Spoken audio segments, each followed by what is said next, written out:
thought I'd show you this. The first thing I'm going to say though is I would up the saturation, up the clarity, because it's for some reason quite milky and not very clear, and completely get rid of that lens flare.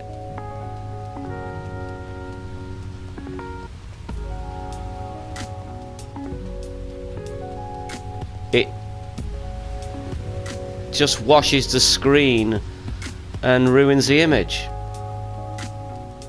I understand the reason for doing it, but it doesn't work well in Dreams. None of these effects work very well in Dreams, unless you just nudge them to put a suggestion there that they exist. See, look. Now, does that really look like a nice image? It doesn't, does it? It's just washed out. The image is destroyed by that lens flare.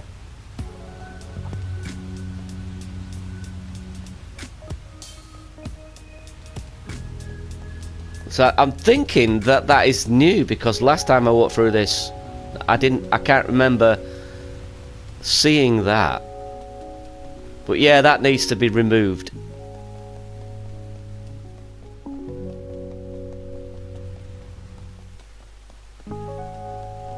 I understand it's supposed to be Caribbean, it's supposed to be hot, tropical, I understand that, but you want to be given the suggestion of it. Look at that. Look at that. Can you look at that beautiful little scene there, ruined by the lens flare? You can get an idea of maybe what it would look like if you just turn the camera a little bit to one side there. Look how lovely that looks. And look how it's completely destroyed by the light. Is that fun? Think about this. Does that look good walking forward there? Just be honest. Look at this. For those people who keep using these effects, does that look fun to you? Is that a good image? This is how people will walk around this environment. Does that look like a good image? These effects should be used sparingly. Go and play Media Molecule's campaign and count how many times they use an effect, and count how many times they use good graphics, lighting and presentation to create the atmosphere they need. You'll find it's 99.9 to 1.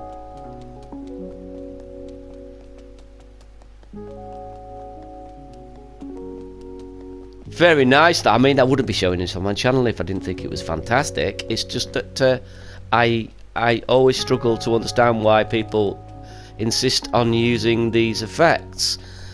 Lack of confidence maybe in their own art ability, I don't know. Because you don't need it. This is stupendous. Look, you don't need that lens flare. You've captured that warmth, that Caribbean feel, with the lighting and the colours. You don't need to use a cheap trick like lens flare.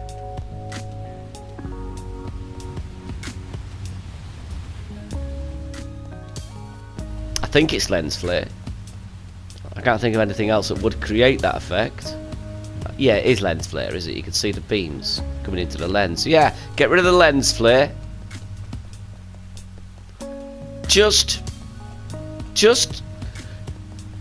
Yeah, get rid of the lens flare. Just up the contrast a tad. Just nudge it a tad. And definitely stick that sharpness right up. And this will pop. And it'll still have the same sense of the Caribbean. As I mentioned once before, I do love ivy and things like that. Things like this. Nature's trimmings. Nature's tinsel. Yeah, it's very nice little environment. It's just a pity about that lens flare.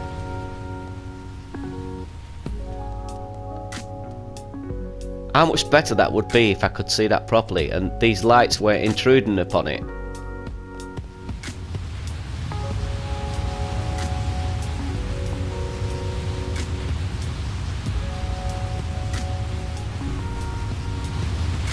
Now where's that sound coming from?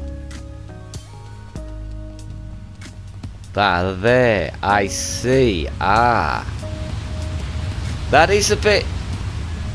There is an interesting thing, isn't it, right? We've got a fountain here, and we've got waterfalls either side here. Well, those waterfalls either side there are not pronounced. Largely because the screen is washed out with the lens flare. If the lens flare wasn't there, perhaps the problem wouldn't exist. But as it stands at the moment, if you don't notice those either side, because they are moving rather slowly, then you associate that sound with the fountain.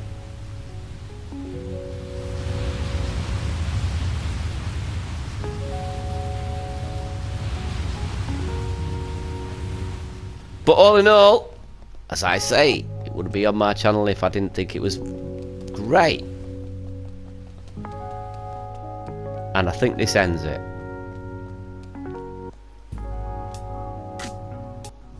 And it does. Yeah, all in all, absolutely love it. All that's left for me to say is fare well, toodle pip, au revoir, and all that good stuff. Hope you enjoyed this video, folks. I'll see you on another one. Bye.